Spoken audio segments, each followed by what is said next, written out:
Hello everyone. At the last class I was saying about the water matters, what are the properties of matter, what are the classification of matter. Today we will see about the separations of mixture. Okay, what are the mixture? As I have said earlier at the last class I have said what are mixture are the they have no fixed composition. First you need to know that it have no fixed composition.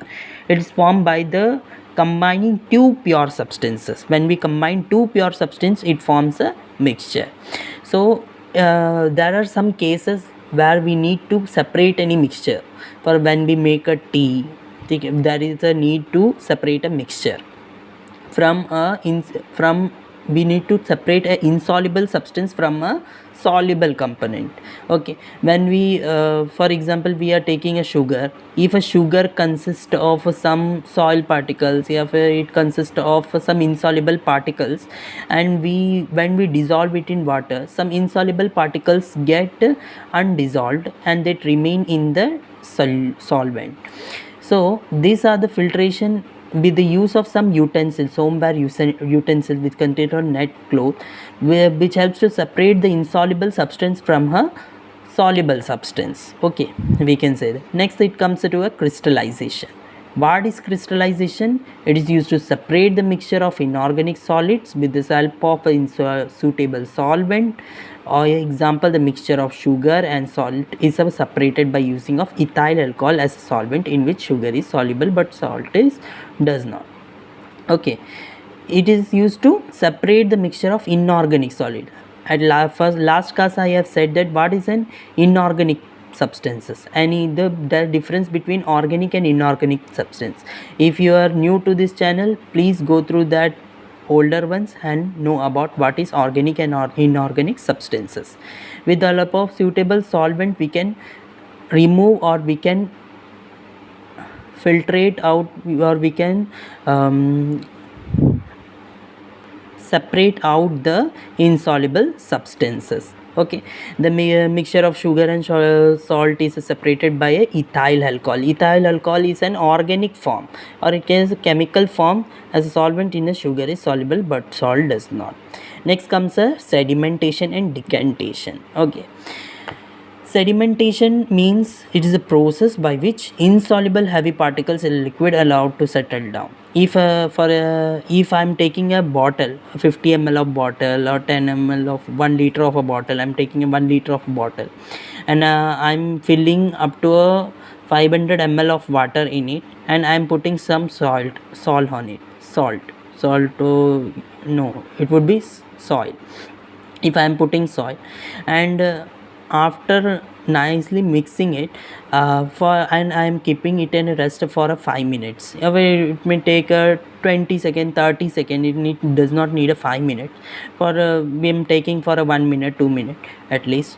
Then we can see that the particles that are not getting dissolved get settled down at the bottom, and those and the pure water, it not be pure, some insoluble substance will also be remain under the water. Those particles that get settled down, that they are called as sediments. They are called or they can be said as suspended particles. They are known to be as a suspended particle. So this can be easily been removed out. This can be easily been removed out from each other, as I'm showing in a diagram. If I'm taking this container, okay, I'm this taking in a container, I'm putting a 50 ml or 500 ml of water, and I'm putting some 20 grams of some amount of soil. Then after putting this soil, the soil gets remains at the bottom of the container. Okay, now it will not remain from the first of all, it will be moving in the here and there. Okay, first it would be moving in the water, in this container, in the system, it will be moving here and there.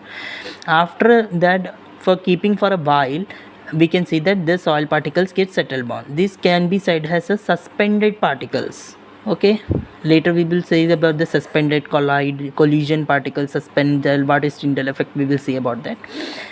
What is this called as a suspended particles.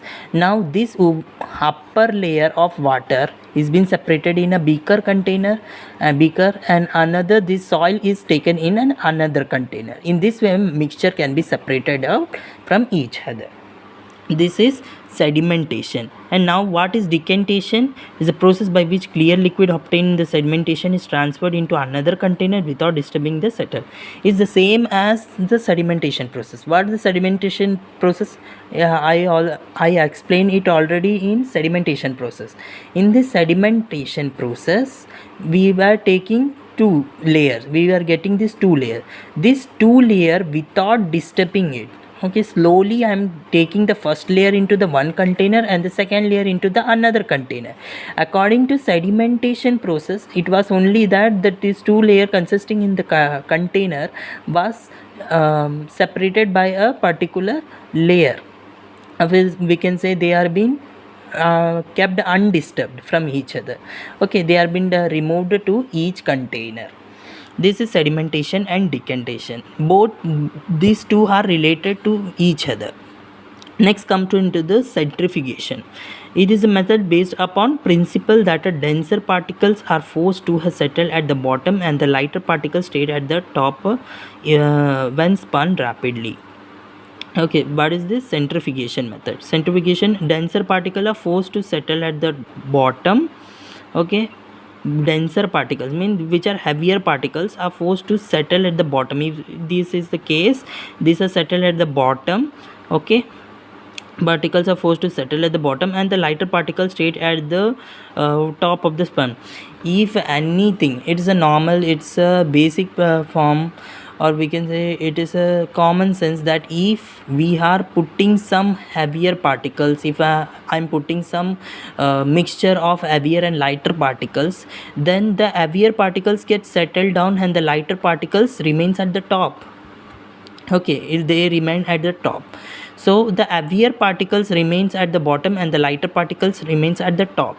By this method, I can, if they both were in the mixture form, they get separated by each other with respect to their densities. With respect to density, the lighter particles get settled at the topmost and the heavier particles get settled at the bottommost.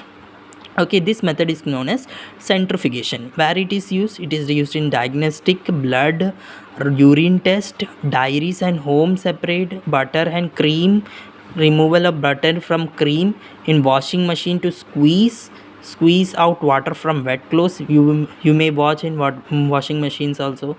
Okay, one should note that if a mixture, I'm putting some mixture in this centrifugation machine, it consists of a high velocity motors. Okay, if this is a case, it's an instrument, it consists of high speed motors. These motors makes to spin the system. Okay, there will be an upper system in the upper side of this centrifugation method. There will be a system and it consists of high speed motors which rotate rapidly. Okay, which will rotate rapidly and make the lighter particles to come into the topmost and the denser particles to come in the lowermost. And as I said now that it is used in blood test, urine test, it is very well used in medical purposes. Okay, they are good in use in medical purposes. Dairies and homes to separate of butter from cream, washing machine to squeeze out the water from clothes and all, etc. This is most important one, that is centrifugation method. Next is distillation. Now, what do you mean by distillation? Distillation, this method is used only for liquids. Okay, those separation of mixture I have said. Now filtration, crystallization, sedimentation, these are also related to the liquid state. Okay, but now the distillation is fully related with liquids. The upper one, centrifugation, sedimentation, this was in the solid state. It was related with the solid state. I was mixing it with water and then I was separating out the components from the mixture. But now I am saying with the distillation. This method is used for liquids which boil without decomposition at osmosis and contain non-volatile impurities. Saline water, from which water is obtained by distillation. Pure water or distilled water is made up of the process of distillation.